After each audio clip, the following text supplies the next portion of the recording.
मुंगेली जिले के जोरहा गांव स्थित प्राथमिक स्वास्थ्य केंद्र में शराब के नशे में उत्पात मचाने वाले युवक को आखिरकार जोरहा गांव पुलिस ने गिरफ्तार कर लिया है, जिसके बाद पुलिस ने आरोपी विकास को कोर्ट में पेश किया। दरअसल जोरहा गांव प्राथमिक स्वास्थ्य केंद्र के कर्मचारियों ने पुलिस में शिकायत दर्ज कराई थी कि शराब के नशे में विकास नाम के युवक ने हॉस्पिटल का दरवाजा तोड़कर उत्पात मचाया और हॉस्पिटल में शराब की बोतल भी छोड़ आया।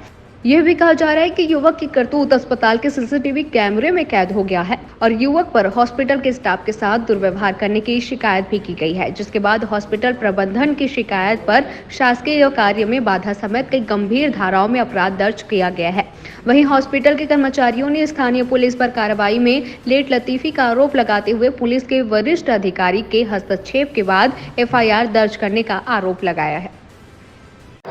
मेरा नाम सुनीता मेहर है। मैं प्राथमिक स्वास्थ्य केंद्र जरहा गांव में हूँ और मेरा सर्विस प्राथमिक स्वास्थ्य केंद्र जरहा गांव में 11 साल कंप्लीट हो गया है।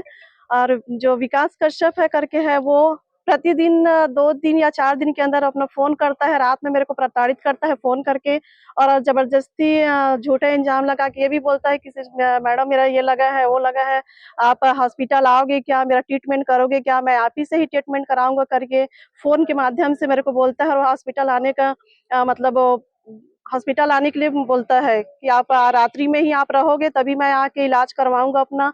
और रात में ही बोल कभी पी के आता है, शराब पी के आता है, ये नहीं पता मेरे को, पर रात में बिना आवाज किए दरवाजा खोल के अंदर घुसता है और बुरी तरीके से देखता है और बात भी करता है।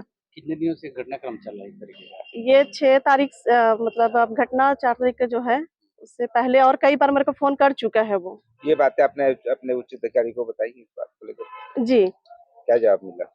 जवाब ये था, सब एक्शन लिए थे, पर उनके घर वाले उनके माध्यम से, हम सब के माध्यम से उनके परिवार वालों को चेताए भी हैं कि वो रात में फोन करता है आता है करके, पर उनके घर वाले लोग कोई ध्यान नहीं दिए। थाने में आपने शिकायत की थी? थाने में शिकायत नहीं की थी। क्यों नहीं की थी? क्यों नहीं की थी सर? इसलिए नहीं की थी क्योंकि व्यक्तिगत मेरे पास, देखिए रात में मैं नाइट ड्यूटी करती हूँ तो किसी का भी फोन आते रहता है और फोन के माध्यम से ही मैं उनको आगाह करी थी कि दोबारा इस नंबर से कॉल नहीं आना चाहिए करके। अभी क्या चाहती हैं आप? मैं चाहती हूँ कि बार बार मेरे को फोन में परेशान करता, उनका कड़ी से कड़ी कार्रवाई की जाए उसके ऊपर। जी। घटनाक्रम बताएंगे, आपके हॉस्पिटल में बहुत उत्पात हुआ है। कार्रवाई कुछ नहीं है, इसलिए हम सभी शासकीय कर्मचारी बहुत ज़्यादा क्षुब्ध हैं। इतने दिनों की कार्रवाई, इतने दिन हो गया कुछ कार्रवाई नहीं हुई।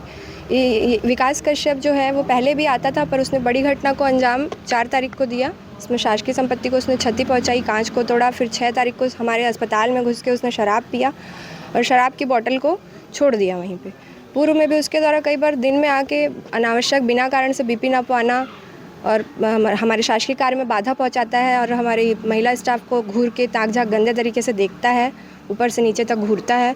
और रात्रिकालीन में भी जो मतलब हमारी ओपीडी के टाइम ख़त्म होने के बाद वो हमारी महिला स्टाफ को फ़ोन करके रात में कितने बजे आओगे, ये सब अश्लील बातें करना, ये सब बहुत दुखद है। और उसके बाद भी अभी तक कुछ कार्रवाई नहीं हुई है। आज फिर आए हैं आप लोग थाना?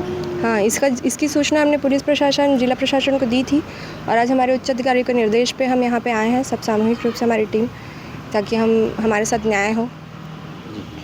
प्राथमिक स्वास्थ्य केंद्र में एक घटना हुआ है जी। असामाजिक तत्वों के द्वारा जो है उत्पात मचाई गई है, किस तरीके जी। का है मामला है और इसकी शिकायत कहाँ किए हो, क्या करोगे अभी तक? सर ये घटना जो है 4 तारीख का है, जिसमें यहीं के कथित कोई विकास कश्यप नाम का एक आदमी है, जिसके द्वारा हमारे हॉस्पिटल में जा कर के तोड़फोड़ किया गया है। साथ ही साथ सिर्फ एक दिन की ही घटना नहीं है, ये सिलसिलेवार पहले भी उनके द्वारा कुछ-कुछ किया गया है और उसके बाद ये तोड़फोड़ हुई। उसके बाद हमारे यहाँ जो वहाँ जाकर ना अस्पताल में जाना, जा कर के वहाँ पर दारू पीना, दारू पी कर के बॉटल को लैब के अंदर में छोड़ देना, महिला कर्मचारियों को समय बेसमय फ़ोन करना, फ़ोन कर बहाने से उनको अस्पताल आने के लिए बोलना, साथ ही साथ उनको मानसिक रूप से प्रताड़ित करना।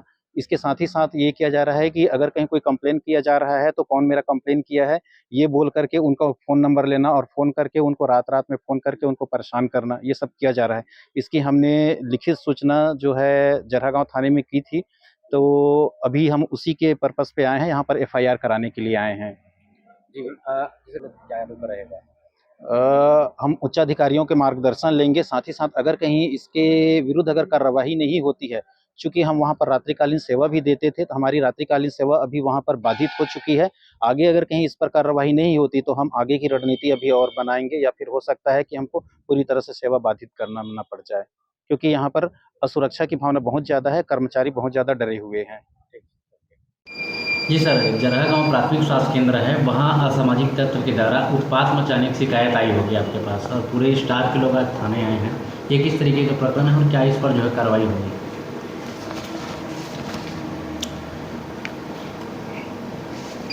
हॉस्पिटल डॉक्टर लोग थाना आए हुए हैं कि इनके द्वारा बताया गया है कि 4/2/2024 को एक विकास नाम का लड़का हॉस्पिटल में अंदर जाके दरवाज़ा को तोड़ दिया है, जिसके शिकायत पर अभी थाना जरहा गांव में अपराध पंजीबद्ध कर वैधानिक कार्रवाई की जा रही है। किस तरीके से वो लोग कार्रवाई की मांग कर रहे हैं और क्या किन धाराओं के तहत जो है अपराध दर्ज किया जाएगा? हॉस्पिटल प्रबंधन कहना है कि अपने सेफ्टी के हिसाब से कोई भी आके कैसे दरवाज़ा तोड़ सकता है, तो हमारे लिए सेफ्टी की आवश्यकता हो तो उस पर कार्रवाई हो, ऐसा हम लोग कहते हैं। सर, इन लोगों को एक आरोप लगाया जा रहा है कि इतने दिन हो गए हैं, FIR दर्ज अभी तक नहीं हुआ है। क्या कारण है, क्या वजह है इनकी FIR दर्ज नहीं होने का? शिकायत तो किए हैं, काफ़ी दिन हो गया है, लेकिन अभी तक FIR दर्ज नहीं है। शिकायत दिए थे, शिकायत के बाद जांच होता है, जांच के बाद वैधानिक कार्रवाई किया जाता है। आज डॉक्टर लोग प्रार्थी लोग को बुलाए थे, अपराध बयान पर से अपराध पंजीबद्ध किया जा रहा है। ठीक है।